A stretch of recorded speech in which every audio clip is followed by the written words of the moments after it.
Pirated SPG. Striktong patnubay at gabay ng magulang ang kailangan. Maaaring may masiselang tema, lengguwahe, karahasan, sexual, horror o droga na hindi angkop sa mga bata.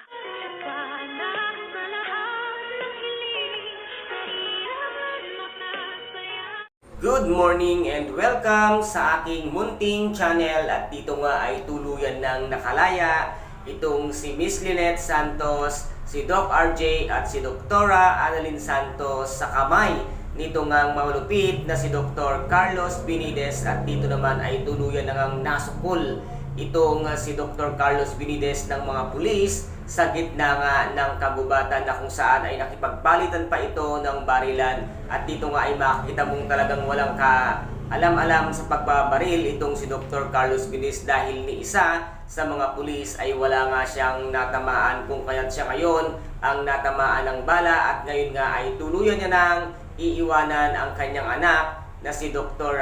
Zoe Binides at ang kanyang anak na si Harry, at dito naman ay nagdadalamhati ang magkapatid sa paglisan nito ngang si Dr. Carlos Binides. At ano kaya ang gagawin ngayon ni Zoe, dahil nga ang kanyang parehas na magulang ay talagang masamang tao at walang naidulot na maganda sa kanya, at kaya na stress nga ito nga si Zoe, dahil nga tumawag pa itong si Dr. Carlos Binides sa kanya at naghabilin nga ito na huwag niyang pababayaan ang kanyang kapatid na si Harry, at sa kanya ito inihabilin. Dito nga tuluyan na rin kayang ibunyag ni Zoe ang katotohanan na si Zoe at si Harry ay tunay na magkapatid at anak nga ito ni Dr. Carlos Binides. Ano kaya ang magiging sanhi nito once na malaman nga ng lahat ang katotohanan na silang dalawa ay magkapatid? Matanggap kaya agad ito ni Harry at ito ngang si Dr. Annalyn Santos once na malaman ang katotohanan at sumabog